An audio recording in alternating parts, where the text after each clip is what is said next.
Hello everyone, my name is doctor Lalit. I welcome you all in the text book super coaching. बच्चों, आज CSIR net life science का first shift का exam हो चुका है। Second shift का exam अभी ऑन गोइंग है और एक न्यूज आ रही है मेरठ से। न्यूज ये है कि मेरठ में जो है एक नेट के एग्जामिनेशन सेंटर में एसटीएफ ने छापा मारा है। और एसटीएफ ने जब ये छापा मारा है तो सुभारती यूनिवर्सिटी का सेंटर की ये बात हो रही है। वहां पर क्या मिला है कि 2 लैपटॉप में एनीडेस्क रिमोट एक्सेस टूल मिले हैं। ये एनीडेस्क क्या होते हैं?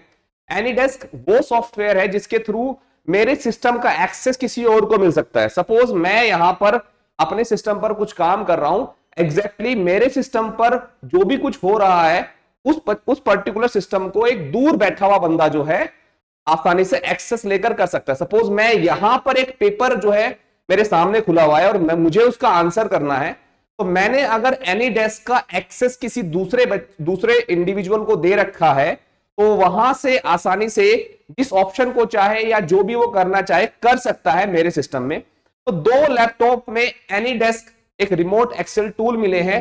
साथ साथ में जो सर्वर रूम था वो लैन से कनेक्टेड मिला था और लैन जो है एडमिन के जो कंप्यूटर है उससे कनेक्टेड मिला है। तो क्वेश्चन ये उठता है कि जब इतने स्ट्रिक्ट जो है रेगुलेशंस दिए हैं फिर से एनटीए ने, तो यहां पर धांधली होने के चांसेस पूरे पूरे। देखो बच्चों, मैं पैनिक नहीं कर रहा हूं आप लोगों को कि आप ये सोचकर पैनिक हो जाओगे कि यहां पर कुछ गड़बड़ हुई है, लेकिन इस तरीके की चीजें मिलना एक इंडिकेशन जरूर देता है कि कुछ तो फिशी है। क्योंकि एनीडेस्क आपका एक लैपटॉप में होना और वो लैपटॉप का आपके सर्वर से कनेक्ट होना ये इंडिकेशन करता है। क्योंकि एनीडेस्क को जनरली हम लोग बहुत कॉमनली, सपोज मेरे सिस्टम में कुछ इश्यू है और मैं उसको रिजोल्व कराना चाह रहा हूं और सामने किसी इंडिविजुअल को मैं बोलता हूं कि भाई मेरे सिस्टम पर एक इश्यू है, आप जरा प्लीज उसे चेक करिए, तो एनीडेस्क की एक आईडी से और मेरे एक्सेस देने के बाद वो बंदा मेरे सिस्टम में जो चाहे कर सकता है।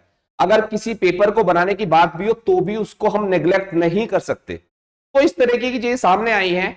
और एक बच्चे का और मुझे फोन आया था प्रयागराज सेंटर से कि प्रयागराज सेंटर पर कुछ बच्चों का जब टाइम ओवर हो गया उसके बाद भी उनको एक्स्ट्रा टाइम वहां दिख रहा था, 2 घंटे एक्स्ट्रा टाइम, और उनका पेपर जो है काफी लेट से सबमिट हुआ। तो इसमें कुछ इश्यू तो नहीं है। दोनों चीजें हालांकि बिल्कुल अलग है। यहां पर न्यूज आपको सामने दिख रही है, ये मैंने एक न्यूज चैनल से, एक बहुत ही बड़े न्यूज चैनल से मैंने ये कटिंग लिया है। यहां पर एसटीएफ ने छापेमारी की थी और 2 लैपटॉप में आपको ये रिमोट एक्सेस टूल मिले हैं, ठीक है ना। और साथ साथ में सर्वर रूम से लैन से जुड़ा हुआ एडमिन कंप्यूटर भी मिला है। इसके साथ साथ एक और एडिशनल इंफॉर्मेशन भी है कि जो सेंटर का ओनर है, मैं नाम तो नहीं लूंगा सेंटर के ओनर का, जो सेंटर का ओनर है उस ओनर के फोन से 4 सीएसआईआर एस्पायरेंट के कॉन्टैक्ट, उनके एडमिट कार्ड भी मिले हैं। हालांकि ये काम एक न्यूज चैनल का है आपको दिखाने का, बट सिंस हम लोग भी आपको एक उसी एग्जाम की तैयारी कराते हैं तो हमारी भी एक रिस्पॉन्सिबिलिटी बनती है आप लोगों के लिए कि आप तक वो खबर को पहुंचाए। पैनिक किसी बच्चे को नहीं होना है क्योंकि एसटीएफ अपना काम कर रही है, गवर्नमेंट अपना काम कर रही है। आप लोग वेट करिए, अगर कुछ होता है या कुछ और डिटेल इंफॉर्मेशन वहां से आती है कि कुछ ऐसा तो नहीं हुआ कि जैसा हम लोग यूजीसी में सुनने में आ रहा था, अगर ऐसा हुआ होगा तो उसके लिए भी हम जल्दी आपको अपडेट देंगे।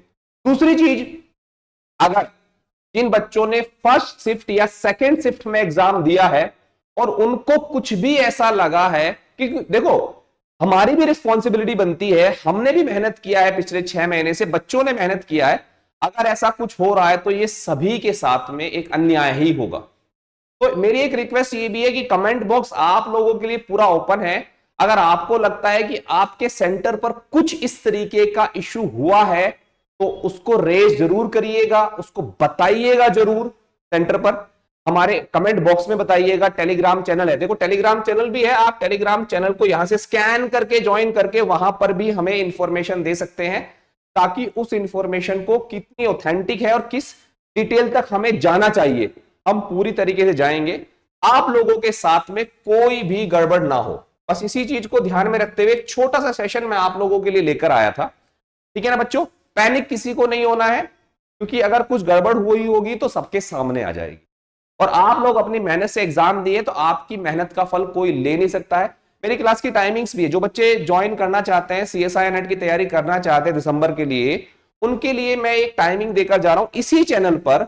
शाम को 5 बजे मैं आपको मिलता हूं मंडे टू फ्राइडे यूट्यूब पर, और काफी डिटेल में हमारी क्लास होती है। जो बच्चों ने एग्जाम दिया है इस बार वो भी जाने कितना हमने पढ़ाया है। आप अपना पेपर उठाइए और मैच करिए कितना हमने पढ़ाया है और कितना आपको मिला है। इसके अलावा 6:30 पर मैं आपको टेक्स्ट बुक ऐप पर भी मिलता हूं। तो बच्चों ये एक इंफॉर्मेशन थी। फाइनली मैं ये भी कह रहा हूं, पैनिक कोई बच्चा नहीं होगा कि पेपर आउट हुआ है, ये सब इस तरह की इंफॉर्मेशन। अभी इन्वेस्टिगेशन चल रही है, न्यूज जैसे ही आएगी आपको अपडेट कर दिया जाएगा। या आप अगर मेरिट सेंटर से हैं, आपके पास कोई न्यूज है, अगर if you are from the same centre, तो आप भी जो है कमेंट बॉक्स में बता सकते हैं कि एग्जैक्टली वहां क्या हुआ था। Thank you so much everyone, all the best, bye bye.